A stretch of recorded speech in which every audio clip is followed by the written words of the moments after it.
tāds iemīļots varonis, tas tāds memmes dēliņš, kas vienmēr nokļūst tādās parastās un neparastās un divdomīgās situācijās.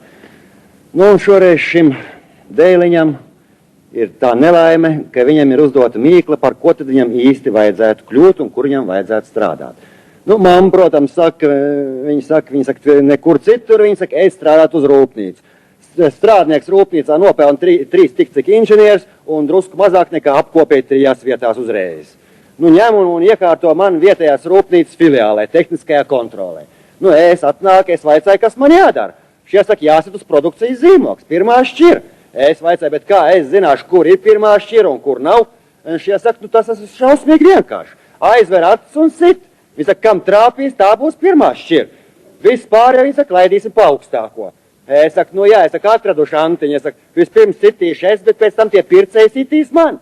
Šie visi smējās, viņi saka, muļķīt neņem galvā. Viņi saka, priekš kā teikt garantijas remonts.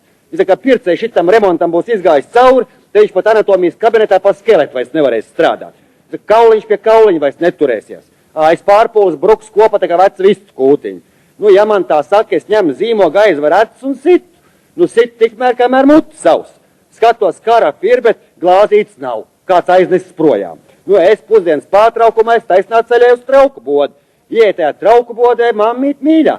Glāzīšu nav, karafu nav, nu, pārdevējs ties ir, bet gluži tā kā Eģiptes piramīdas, tāds drūms, smags, augšējais gals mākoņos, skatās man no augšas tā kā uz infuzoriju tupelīt. Es domāju, nevajag man glāzīt, galu galā es var tāpat no kakliņa arī. Nu, es kāpjos atpakaļ, uzduros vienai pārdevējai, šī tā jocīgi sagāzelēs un krīt man virsū. Es saķeru tūru, jūtu šī no pārstrādāšanās jau galīgi stīvu un augstu. Bet tās pārējās saskrēja man apkārt, viņi saka, kādām tiesībām. Viņi saka, kāpēc es gar manekēniem grābstoties? Ko man vajagot? Es saku, man šito man glāzīt vajag. Es saku, es nu pat pa kontrolieru sāku strādāt. Es saku, un kontrolieris bez glāzītes nekādu nevar.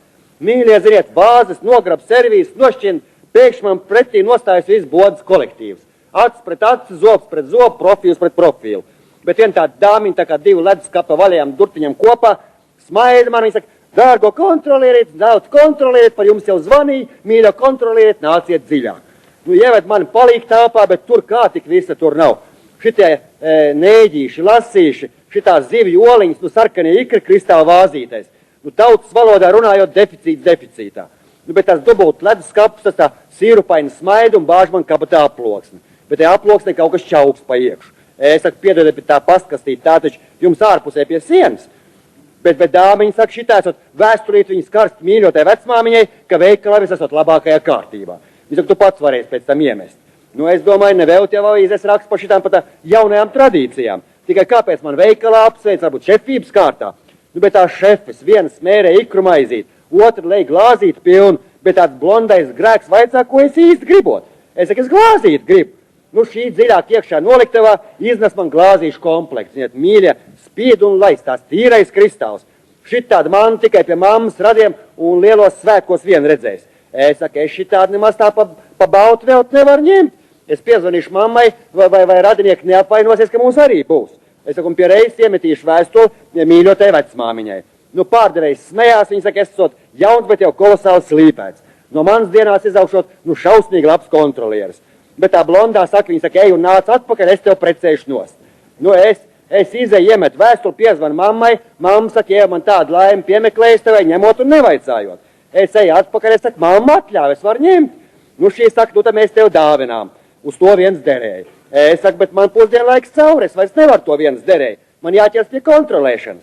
Šī saka, vai es pats aktu rakstīšot, ja tikai parakstīšot. Es saku, bet man meistars par aktu rakstīšanu neko neteica, un par parakstīšanu netik. Es saku, es tikai zīmogu vienu situ. Es skatos, šī ir gluži tā kā gatavās raganas.